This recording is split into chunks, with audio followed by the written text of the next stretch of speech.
Welcome home, brave heroes.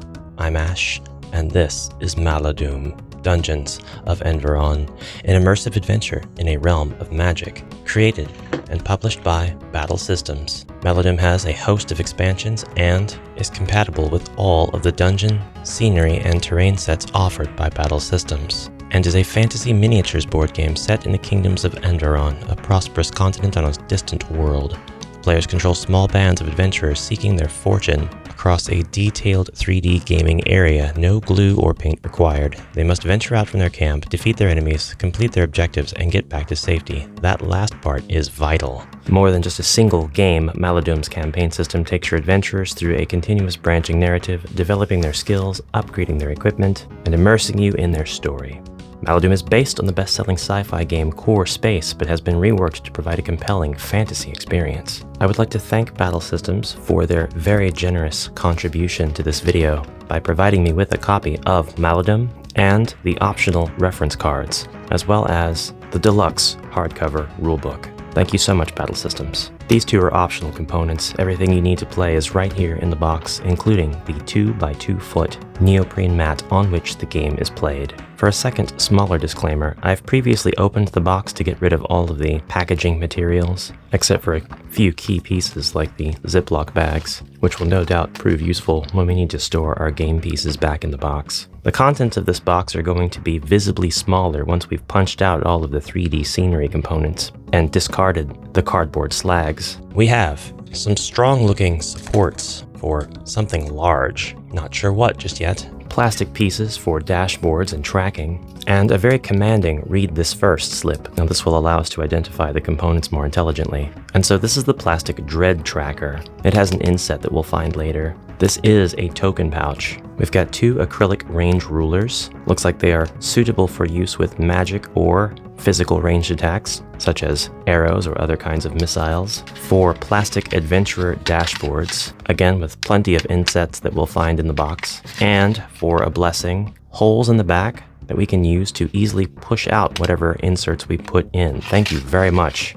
Whoever designed this, you get a cookie. Enjoy one on me. We get instructions on terrain assembly, which is the bread and butter of this whole system. 4 plastic NPC dashboards, which are very similar to the player dashboards. And I just want to point out, companies that do this, they don't have to do this. They could have just as easily chose a different tracking system that would have been cheaper. And yeah, it probably would have contributed to the overall price of the game being lower, but I like when I see plastic components like this. I don't know if it's just the toy factor that awakens the kid in me, or perhaps I think that in the opposite direction, it's actually more refined and more mature design to have plastic for tracking. It's much easier than having to deal with a bunch of cards and finicky pieces on the card sliding along a visual tracker. Anyway, we get the Malagant reference card and the Dungeons of Enveron campaign log. You also get a dry erase marker to use. I like the inclusion of it, but unnecessary. We get our typical desiccant snack. This will really get us through the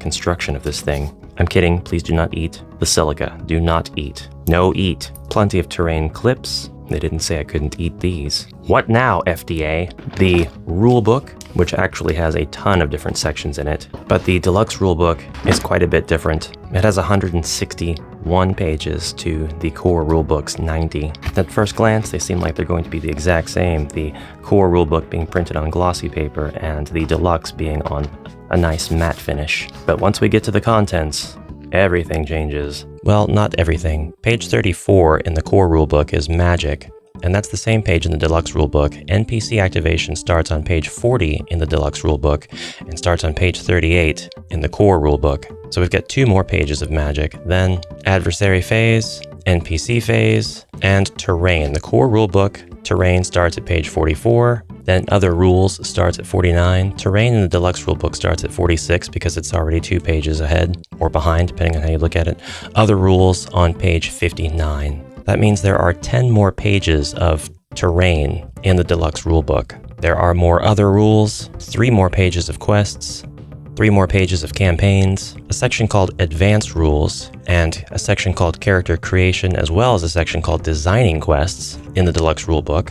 The Lore of Maladum, which is 28 more pages, and the same reference sections for spells, skills, and icons, except they're all longer. Quick reference in the deluxe rulebook, and then an index, Both of these are in the core rulebook as well. The core rulebook has one pro over the deluxe, and that's that it has a quick reference in the back. Whereas here, we've got to turn to the quick reference page on page 157. The Read This First manual is intended as an introduction to Maladum, and this can be played by 1 to 2 players. New players set up the starter scenario shown in this book to learn the basics step by step. It will play through the first few rounds of the game with you together and then leave you to complete the quest using everything you've learned. We suggest playing through this introductory quest a few times, taking control from the start and trying different tactics before tackling everything else the game has to offer in the main rulebook. I always think this is super intelligent design, getting players invested in whatever it is that you are trying to introduce them to, with a quick start version of the rules, especially if your game has complex rules that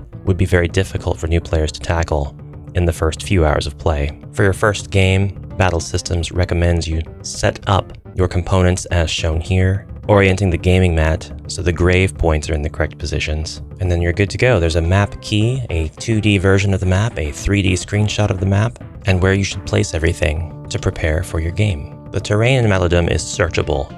It's got a real search system. The equipment that you loot from around the board is actually inside the physical terrain pieces. You'll see that the crates, chests, and tombs have removable lids for this purpose. The Quick Start Guide actually walks you through the first 4 rounds, detailing what needs to happen in each phase. It all starts with the Dread phase. The Dread tracker gauges the amount of magic in the vicinity and the relative aggression of your enemies, and it rises each round. The higher the Dread, the more deadly and numerous the adversaries become. That is why Maladum is a get in, get the objective done, and leave type of dungeon crawler. You can continue pushing your luck, which is the perfect way to increase challenge up to the level of comfort for the people who are playing. Go all in and risk everything, or take calculated risks, rushing to your goal and getting out, which is kind of as conservative as it gets. Next is the Adventurer phase. The players will activate their adventurers one at a time, and each one will take a number of actions, usually 2. Then is the Adversary phase. When there are no adventurers left to activate, the adversaries will arrive onto the gaming area and attack.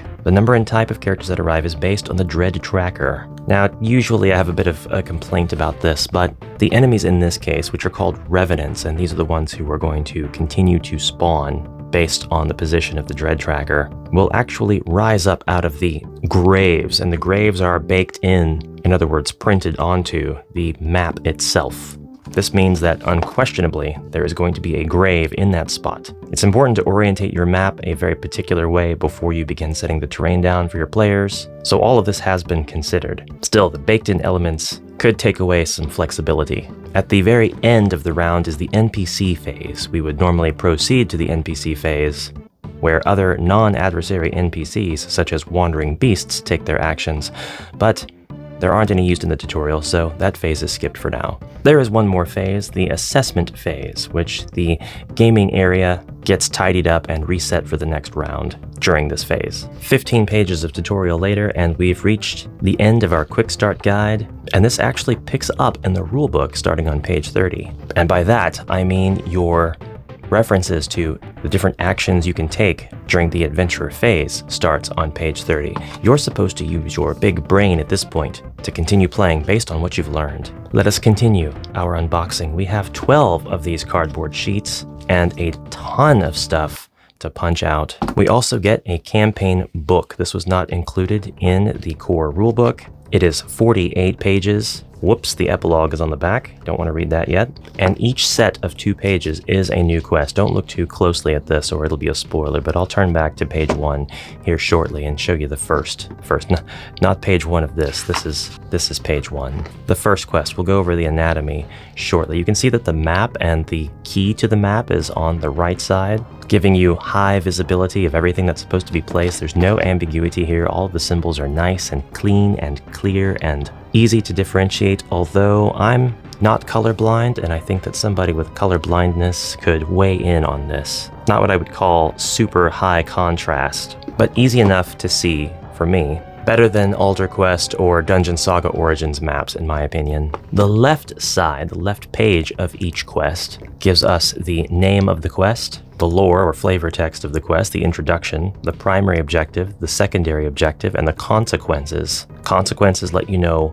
which quest you will be playing next if this branches out, and so Of the 18 quests that are in the campaign book, you may not play through them all in one go. Frustratingly, there is an interlude a little bit later in the book, after which the beginning of the quest, or the left side, becomes now the first page of the quest with the map on the opposite side. This is an inconsistency that I do not enjoy. Should never have to turn a page back and forth to get the full details of a quest. That said, we do see that there are special rule sections in some of these quests as well, in addition to the primary and secondary objective sections and consequences sections. That's the campaign book. More of these slags full of cardboard that we'll be punching out for days. I actually think this is really cool. The stuff that we punch out that has everything to do with the player characters and the stuff that goes into their dashboards is highly glossy, and it has a really nice look, I think. Really good look, really good feel, and it's very differentiated from the more matte finish scenery punch outs.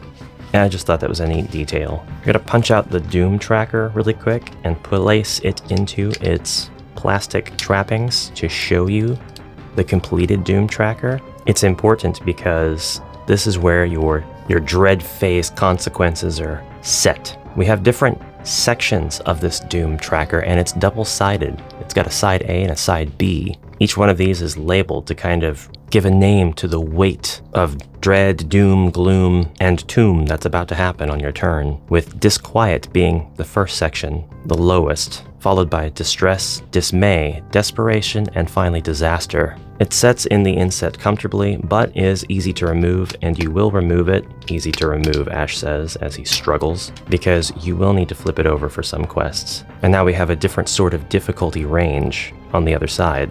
We have cards, but we don't have a lot of cards. This is not a hugely card-driven game, which, I mean, honestly, it's about time. You take your turn, you memorize the rules, you play. You're not using card after card, referencing card after card after card after deck, not taking up a million square inches of space for all of your decks to lay out. These are event cards. This is the event deck. And the results of each card that you draw are very much based on that dread tracker. For example, the Renewed Vigor event card. During disquiet and distressed, your enemies are spurred on by unseen forces. All adversaries in play immediately take one action following the normal rules. For dismay and desperation, the three adversaries closest to an adventurer are blessed. Then, all adversaries in play immediately take one action following the normal rules. For disaster and doom, flip the adversary board to the reverse side, if not already flipped. Then all adversaries in play immediately take one action following the normal rules. These are ranges listed out here. From disquiet to distress, this will take place. From dismay to desperation, this will take place. From disaster to doom, this will take place. Some cards have the full range from disquiet to doom, so no matter where you are on the dread tracker, this is what happens during life drain. Others don't have ranges, but very specific areas on the board that are covered. The doom tracker board, that is. Disquiet, in particular, has this result for Malachite fluctuations. Distress has a different result. Then the range between dismay and desperation and disaster and doom have their own results as well. Very good way to set up an event deck with multiple possibilities. Each card has more than one function now. Each card is replayable. Finally, we get to the minis. There's nothing under our tray of minis, except for another clip, that's my fault. And board storage is mind-numbingly simple. Everything's just gonna go right back into this box. There will be zero lid lift whatsoever. Our monsters have an otherworldly, Lovecraftian vibe to them, or at least the first several monsters that I'm taking out do. This one looks like a cross between a frog, an alligator, and a pentagram drawn on the floor at 3 a.m. in an abandoned haunted house. We have a ton of the restless dead, the revenants that crawl and moan their way through the quests trying to get to your adventurers. They are definitely on the small side. I would not call these 32mm by any means. The scale is also non-heroic, meaning that everybody looks realistic. Realistic proportions, realistic scale. This would be one of our adventurer miniatures, by the way. This is Nerinda, and this would be the perfect time to punch out the accompanying card so as to show you her artwork. She is a human, a weapons master, who is fleet of foot. Her starting values for health, magic, and actions are here. Whoops, that's an NPC board. And these are exactly what we have imprinted on the plastic adventurer dashboard. So we can place her card here, and then her pegs, which the game comes with a number of these green, black, blue, and pink colored pegs to track those values. The next spot is for the class board. Looks like the game comes with 7 of these adventures total, 7 classes, and each class board is double-sided as well. We've got Ranger on one side, for example, and Scavenger on the other, with different points listed across different symbols that have keywords. Ambush, camouflage, tracking, ranged expert, reflexes, quick recovery, one with nature and ready for anything on the Ranger side. And on the Scavenger side, completely different. Acrobatics, fleet of foot, combat arts, tricks of the trade, light fingers, hard to hit, barter, and ready for anything. Easy to put in, easy to take out. This third section here is your inventory. It's pretty cool to see the inventory referenced in these punch-outs. I do dislike chits and tokens, but it's also quite interesting that you have the instructions right here on the slags. Exclusive items, place these into a separate bag. All of these will get placed into a bag of their own. Rare items, place these into a separate bag. Uncommon items, place these into a separate bag. Common items, after the tutorial, place these into the token pouch. And tutorial items, punch these out first and follow the instructions in the Learn to Play booklet. Don't just go taking icons out of your punch boards indiscriminately. We'll take one out though, so I can show you how the inventory works. You just place the thing that you found in your board. And I'm willing to bet, although I haven't confirmed it in the rules yet, that this means that you have a very limited amount of space. And the sizes of the tokens are going to be an indicator of how much room they're going to take up in your inventory. So you will need to manage your inventory wisely in the world of Maladum. This is and his name is Grogmar. The Oormen are kind of like noseless orc goblin hybrids, green Voldemorts. We have Callan, who is a human, apparently. Baron, who is a human, and from the looks of things, quite a magical one. He's got like a stang here. This is Morana, also a human who has Malicite mastery. I shall not be parted from my quest, unless it pays well. This is Sirio, and he's an Eld. Kind of like an Eldar, actually. I see digitigrade feats and ranged. I keep thinking there's hair on the cards, but it's just like marks that are on the parchment in the illustration. And finally, we have Greet, who is a grobbler. Look at him. Look at his giant backpack full of stuff. Look at his little mace and his scroll. Look at this little special guy. Doubtless you've spotted the other miniatures, the other monsters. Let's show them. Plenty of these undead sculpts, these revenants. I'm kind of wondering if they're all supposed to be just the same monster, different poses. There's nothing wrong with that at all. Although we definitely have some special standout sculpts here. Some extra terrifying, extra horrific undead. I fear if I take them all out at once, I'll never know how they go back in. The skeleton has 2 heads. He really thought 2 heads were better than 1. Chains, vines, these guys would be a lot of fun to paint. That's like a broken buckler. Challenging to paint, but a lot of fun. And then this guy is very angry, not because he has grafted giant swords where his arms should be, but because he doesn't know where to put a 3rd sword. I absolutely love this sculpt. This little guy looks amazing. He's like a pumped rat man. He's like, look at the gains on this dog rat thing. Bull rat? Thing is awesome. Debate me. You can't. Game comes with these 4 little crab spiders. They're cute little guys. I'm going to crush them, but they're cute nonetheless. Going to utterly destroy them and make them into soup, but they're nice, I suppose. Then we've got this guy. I don't know how to describe him. He's a being that seems to be merged with a... No, he's not merged. He's carrying a treasure chest. He's carrying a lot of stuff, actually. He's got a board with a nail in it. Look out. Got a treasure chest, an entire chest. Under one arm, a giant book in the same arm. He's holding like a frying pan in another. This guy is awesome, actually. It's amazing. The big bad of this whole thing is the lonely troll. It's got a hole sculpted straight through it. That's just bonkers. This sculpt is really cool. It's very golem-like. There's a lot of like foliage on it. It's got an undead screaming skull head. It's like, and then it's got the cake. They didn't have to put it there, but they did. That's the entirety of the components other than the thing for which Battle Systems is known, which is the terrain. And we're gonna have to show this stuff in action for sure, but we'll just go over the cardstock first. We do have some dice to look at, and I'm going to just summarize tile sheets here.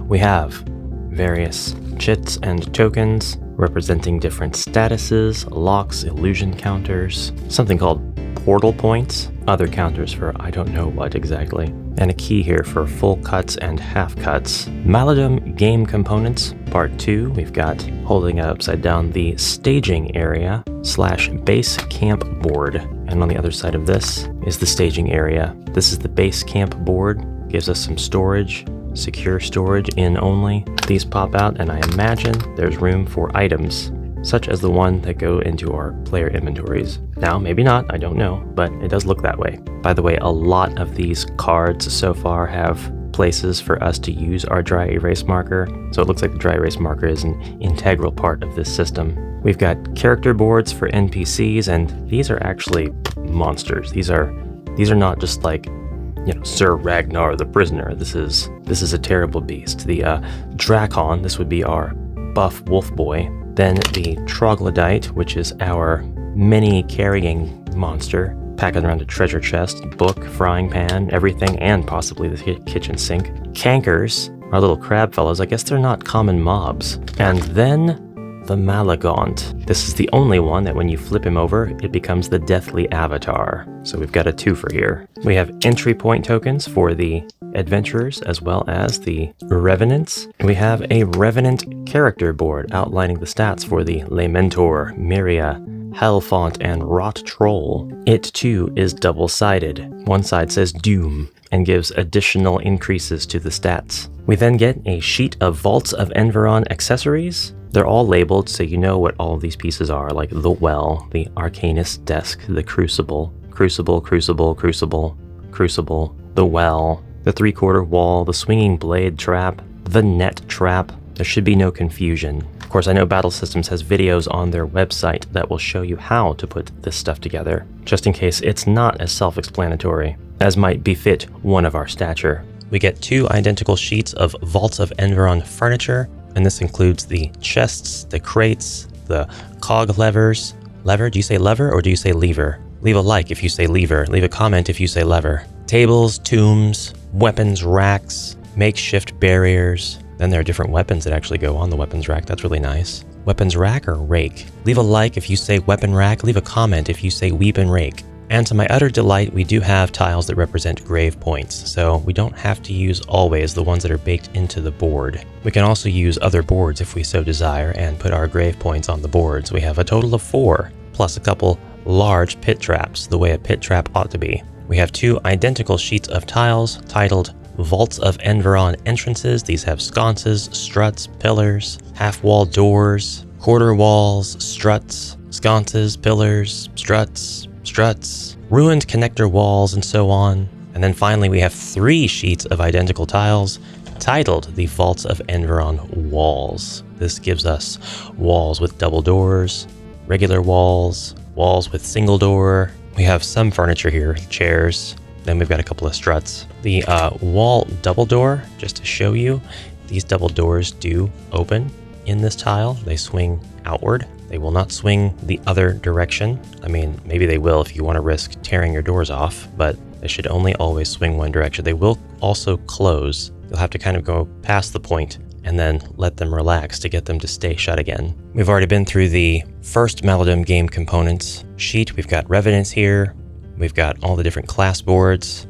We've got activation counters, which you are supposed to put on your player adventure characters to show that you've already activated them. And then you've got all of the tiles that we saw that represent the different items that you can pick up, the treasure in the games, taking up space in your inventory. And we cannot forget the dice. Maladum Dungeons of Enveron comes with 7 dice. We have, what are these called? These are combat dice, blue and red, obviously, mostly used for attacks. The blue die is always used as part of a roll. If only a single die is required, only the blue die is rolled. If more than 1 die is required, all additional dice will be red. Red dice are not quite as powerful as blue dice. It's an interesting system here already. Each one of these is a hit.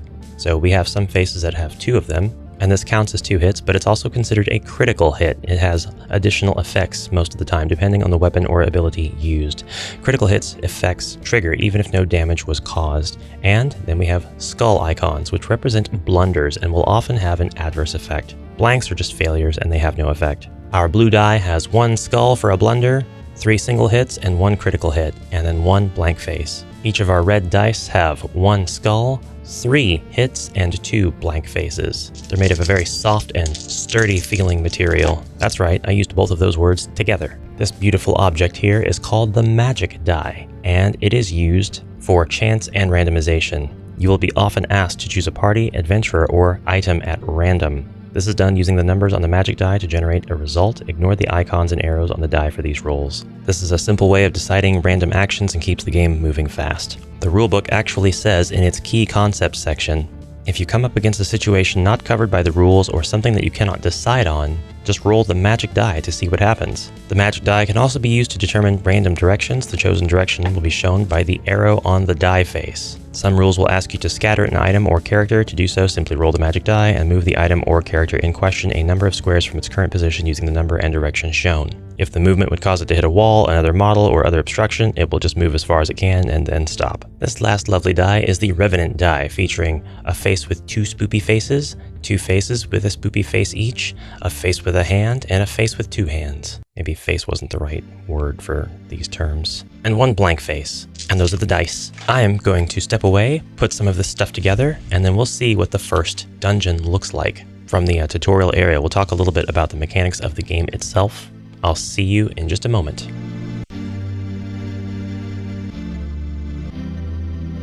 Okay, on to the results. This took a long time. I recommend you set aside a block of time, maybe go watch TV with the wife or something while you are punching stuff out and assembling it. It's not the assembly of the walls or the level that I'm talking about necessarily here, but the things that you're not likely to pull back apart, like the furniture. Took quite a while. Now, I will say a lot of this was not finicky, except for some things like the weapons racks, which are going to be infinitely finicky for me. This is where I say I'm probably just going to glue the stuff together. The items like barricades, they went together super well and they are never coming apart again. I don't know if I really like the visual look of them or the appeal necessarily, but I think they'll be fine for the purposes of the game for sure. The crates are really cool. Everything that really opens up so that you can see the treasure inside is really cool, including the alchemist's table, the crates, the treasure chests, the tomb, anything that you can actually open up and store tokens inside for your players to find. That is a really neat element, and I like that. I appreciate it. This cardstock is quite thick, and all of it pretty much punched out of its slag trappings without any issues, but I did have a couple of casualties where the edge would just barely hang on and rip some of the artwork. I'm talking just like millimeters worth before I caught on and was able to remove things a little more carefully. Using this terrain, this scenery, really looks immersive. Like, the devil's in the details, and it allows you to be quite detailed with some of the really small accent pieces that you can lay out onto your tables and onto your desks.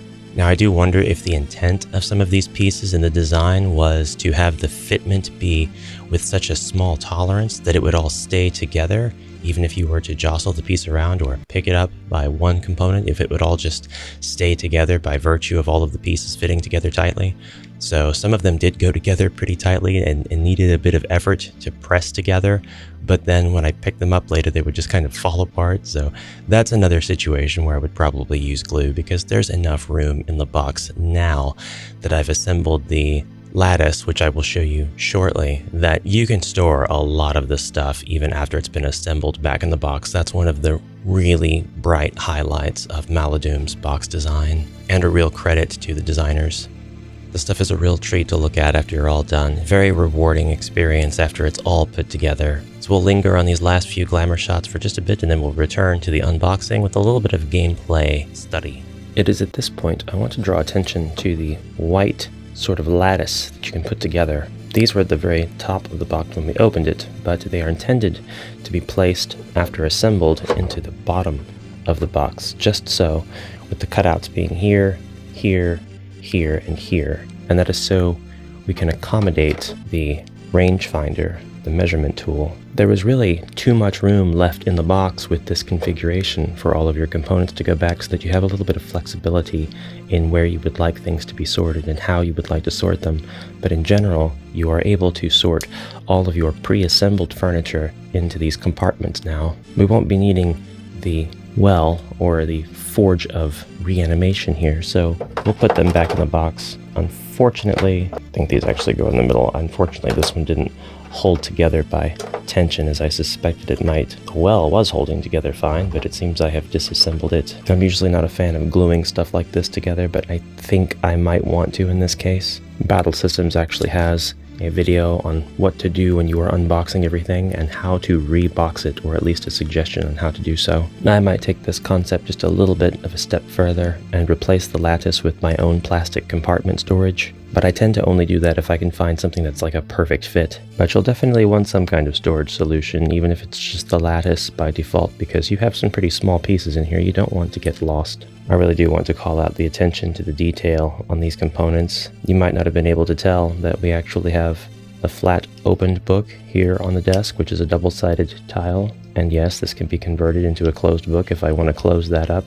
It will look a lot like this one. We have a whole stack of books here. We have a magnifying glass, and we have another tool of alchemy all here on the bench, which is, of course, searchable. We have a lot of leftover struts that we can use to further support the orientational integrity of the walls, should we so choose, but they're not needed. Just realized all of my crates and things were in the wrong compartment. This one is slightly wider to allow for the walls, so all of your wall sections can stack and go into here easily. One of the features I really like about this system, the levers. You can just take the levers, like any strut, and just install them on most wall sections. And all of the wall sections have this sort of irregular cut, but wherever you see a slot cut out of the top and out of the bottom, that's where you can place something like a strut or a lever or some other implement, like a swinging blade trap.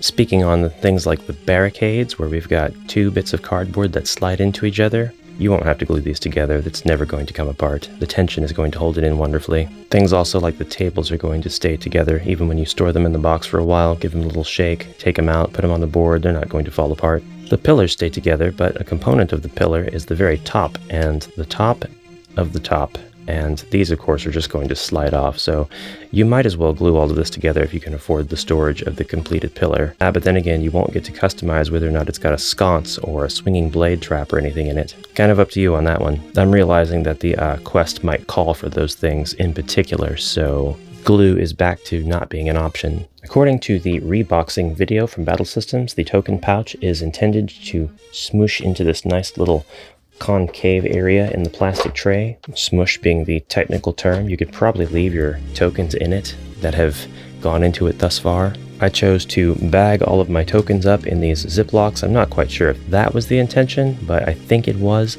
However, it was very unfortunate that they didn't come labeled when the counters are supposed to be in a bag that is specific to that category. So I just took a Sharpie and wrote common, exclusive, uncommon, and rare. Put the tutorial counters into the bag as instructed, and then all of the game's other tokens and counters and everything I put into a single bag to be sorted out later once I get a sense of how things are supposed to run. Out of all of the slags, I decided to keep this one. This one might actually have some valuable information should I choose to place everything back where it belongs, or if I somehow get all of my tiles mixed up and I want to reset them. I realize I could probably just print out a sheet that tells me the inventory of the tiles or chits or counters, but I also just kind of like it. Our campaign book, our quick start sheet, and our rulebook can go back in. We'll put in the deluxe rulebook and see if everything fits. The miniatures tray goes on top. And there you go. Yep, our miniatures are in. Then our NPC dashboards are meant to fit right back here. Put whatever you want underneath. Our player dashboards above them, depegged, if you will. Our Doom tracker fits nicely back in its slot. We've got optional areas to store whatever we might like in these sections. And it looks like this does accommodate the deluxe rulebook and will very likely accommodate the reference cards. These reference cards are a great idea. Although I think, as always, if resources like this could be in the main game, then they should be. But we've got quick access to information that is fundamental for the different classes of the game.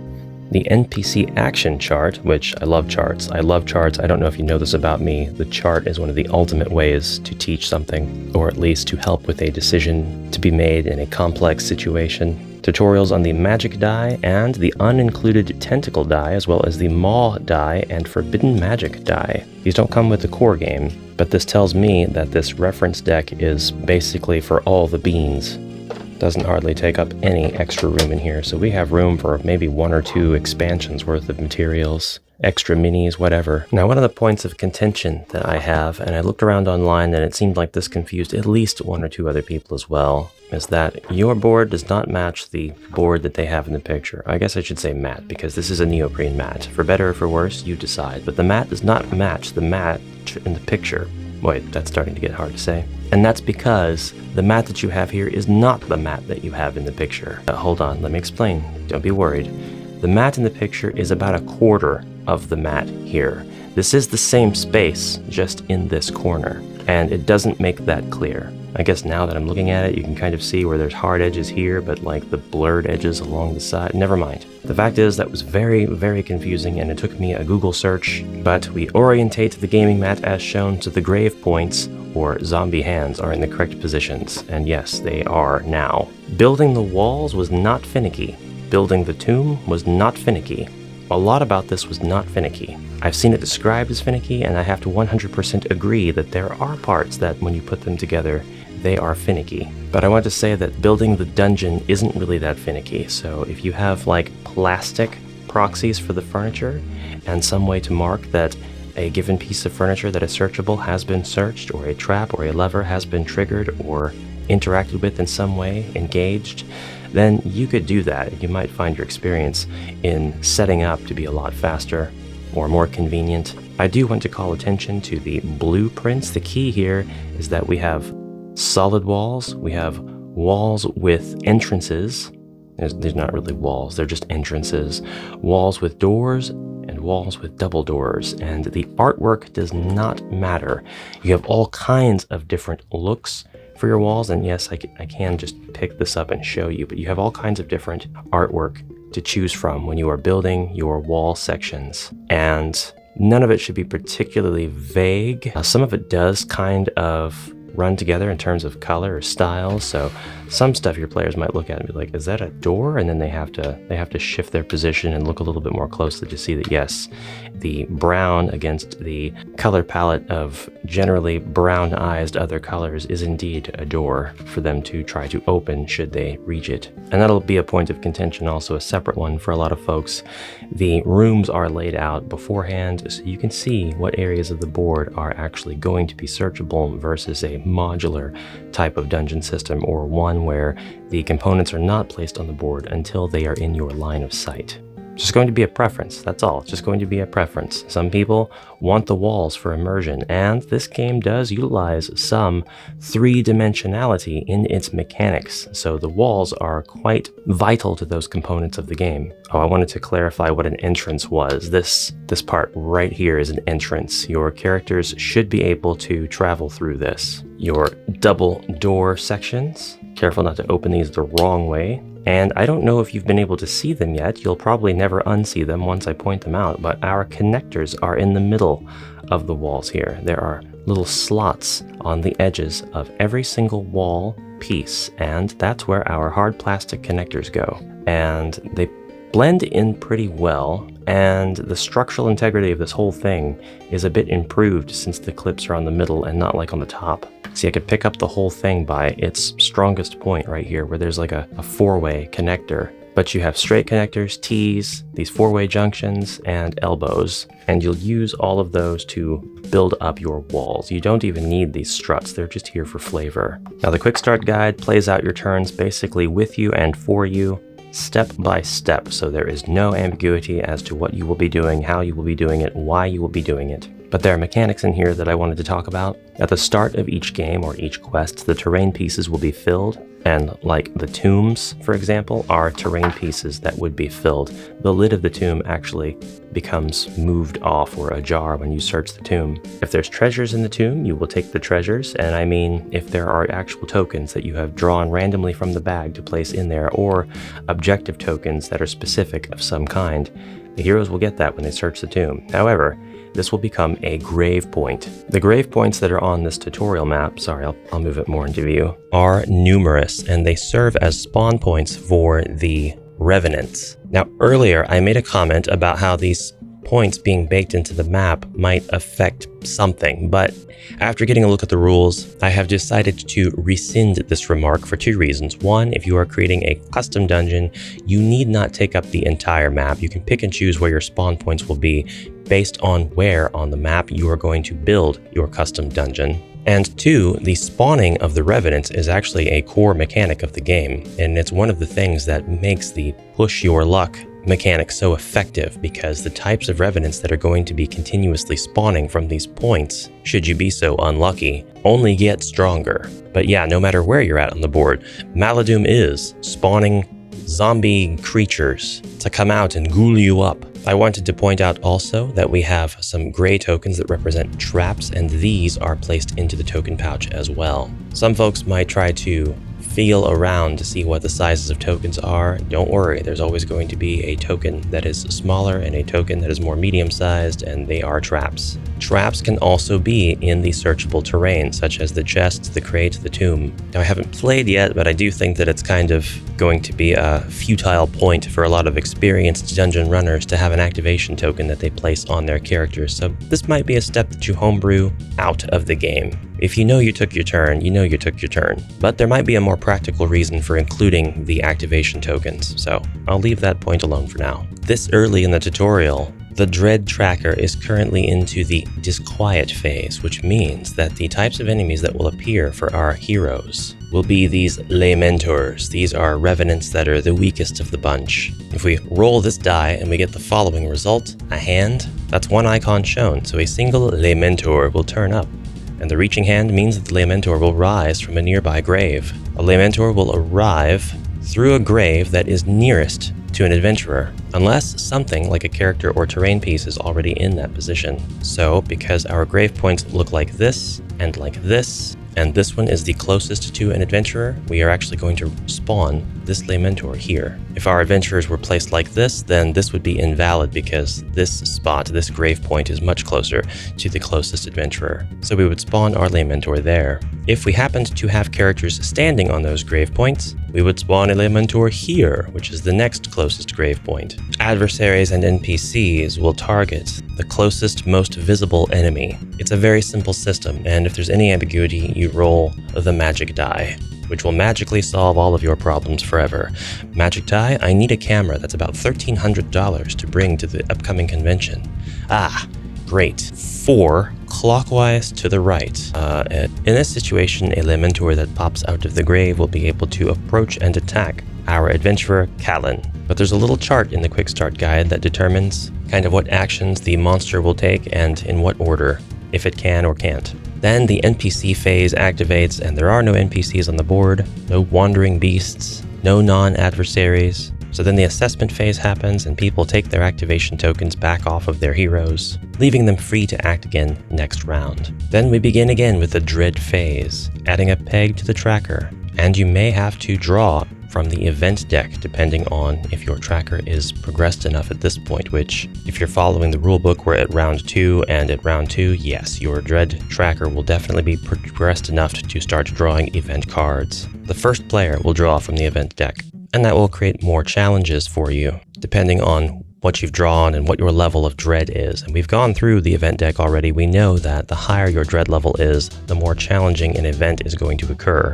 In the quick start guide, we have drawn an alarm card. We are currently in the disquiet phase. The result is just increasing the dread tracker by 1, and this is going to take the dread tracker to 5 and speed up the advance of the approaching revenants. That would conclude the Dread phase, and we would be going into the Adventurer phase. The measuring tools that come with Maladum also serve as line of sight checkers. The 2 range markers are labeled short and medium. So if your magic caster has decided that they are going to fire a spell at the enemy, you'll want to make sure that they are in line of sight and that they can meet the distance requirements. And by the way, there are effortless actions in the game, which are actions that allow you to do things like open doors that are adjacent to your character without spending an action. You can end your turn after doing something like this. In an interesting turn of events, Rising Dread not only represents the aggression of your adversaries, but also the amount of magic in the area, and casting spells will increase that. You'll actually add your magic pegs from your character to the Dread tracker. Now, I know I've gone on about Lamentors coming out of graves and Revenants coming out of these grave points, but there will be results on the die that actually specify the Revenants not coming out of the grave points, and that here is marked on your quest map. We have these Lamentor spots. Lamentor, they're Revenants, they're Revenants. Revenants is the class or the type, and each one of them has a number so that you can roll that as a result on a 6-sided die. Then we have 2 revenants that are going to spawn in. Where are they going to spawn from? You roll the magic die to find out. Magic die says 5. Those 2 revenants are going to spawn in from right here, 5. It's not the closest to the adventurer. Actually, it is closest to our adventurer, but that's a matter of coincidence. I wanted to talk about the actions that your adventurers can perform.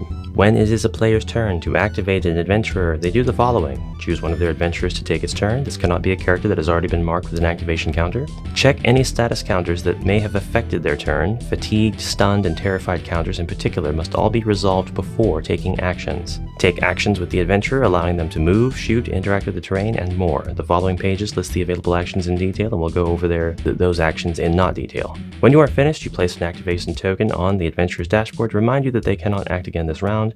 Play passes to the next player clockwise around the table. If you're playing by yourself or with multiple adventurers, you get to choose in what order they go in each round. When all adventurers in the gaming area have been activated, the adversary phase begins. In general, there are 6 common actions, including move, melee attack, ranged attack, search, knockback, and persuade. If you are prone or defeated, you can't take any actions. Correction, if you're prone, you can take an action like rest or stand up. These would not be common actions. Now, movement is an action in Maladum. It's not like you can move and then take a separate action. You can actually move twice, and that can be your turn if you want, if you've only got 2 actions that you can perform. If you've got 3 actions, you could move 3 times, or you could move twice and search, or you could move, search, and then attack, melee. This flexibility adds a layer of complexity to your turn. Your character can choose to move, make an attack, which has its own whole section, melee attack, ranged attack, search, and you can search terrain, a general search, search traps, search loose equipment, knockback, which is an action. It allows you to shove or misdirect an adjacent character, pushing them away. Persuade, this is an actual action in this game. Interact, don or remove armor, stand up, cast spell, rest. And there may be other actions that are used in specific quests, which I really like. They will be detailed in the appropriate place. There are also effortless actions, which include dashing, laying prone, giving, taking, or swapping an item with an adjacent character from your party or another party if the owning party allows it. Say another party because you can actually play this game with parties per player. Use an effortless item. Throw an item. Open or close a door. Use an effortless spell. Picking up, dropping, or swapping a single item in the same or an adjacent square. Multiple items can be picked up, dropped, or swapped as a search action. There are actions that allow you to revive characters, and if you can't revive your comrades, you can carry your character. Well, not you, but a comrade can carry your character by grabbing a leg. And use the rules for moving to move them off of the board. You can also just rob them blind. That's literally how this section is titled. You can rescue the defeated character's equipment rather than the character themselves. I love that. Characters left defeated at the end of a quest must escape or be rescued. If any of their equipment was stolen during the game, they will not get it back. When you move, there are attacks of opportunity. If you leave contact with one or more enemies at any point during your move, all standing, engaged, unfatigued enemies may make a free melee attack action against the moving character, regardless of whether they have already activated this turn. And there's one more thing that I really wanted to read involving entering and leaving the gaming area. Adventurers start the game out of play in their staging area, which is just outside of the board. To enter the gaming area, their first action of the game must be a move, dash, or any other action or skill that allows movement, with the first square of movement placing them on the gaming area in contact with their staging point. So, stepping off the stairwell, if you will. Adventurers that wish to escape can do so by moving into contact with the staging point with at least 1 square of movement remaining, at which point their miniature is removed from play. Once a character has left the gaming area, they are out of the game and cannot return. In other words, you have gotten the heck out of your dungeon. Characters cannot leave the gaming area involuntarily by being knocked back, for example, unless the controlling player gives permission or a quest rule requires otherwise, such as rescuing or capturing a denizen. I have to say, Maladum's book is written superbly well. Other than the little blunder with the picture of the gaming mat, I really like how the rules are laid out because they actually highlight difficulties in interpreting a rule that might arise, and they address it on the spot. This is my general unboxing and overview of Maladum. There are a lot of expansions to this that really add a lot of visual flair to your board and more mechanics, which the deluxe rulebook covers, because all of the furniture sections in this deluxe rulebook cover pretty much every piece of furniture that you're going to get for the entire game, no matter what expansion you grab. It's all in here, making it like an expanded rulebook, the kind that you get after you've gotten a rulebook for each of your 6 expansions and you just wish that they were all combined into one. Not a campaign guide, a rulebook. I've said this before, but there are rules for 3D movement and attacking and line of sight and such. One really good example of this, we have these sconces, these torches that line the halls of the catacombs that you are adventuring through.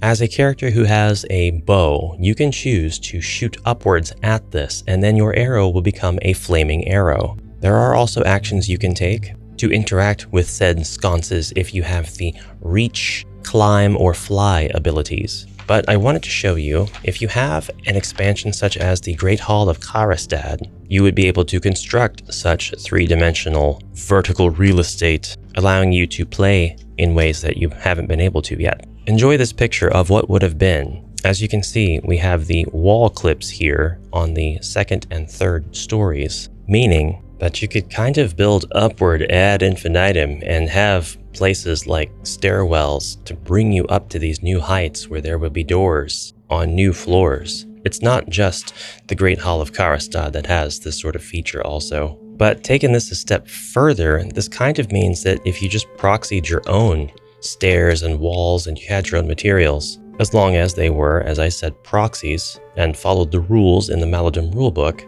the sky's kind of the limit, literally, on the kinds of adventures you can create using this system. And as far as how to treat everything, it's all in the rulebook. It explains all of the nuance that you need to be able to make good decisions. And when you can't make the right decision, or the rules don't cover for it, or there's just too much ambiguity, that's when you pop out the magic dice, and that is rules as written. Kind viewers, thank you so much for your attention. Please let me know what you thought about this. Let Battle Systems know if you'll be picking up a copy of Maladum, and if you do, tell them Ash sent you. Consider becoming a patron, checking out the links below, and I'll see you on the next exciting adventure. Bye for now, brave heroes, and onward.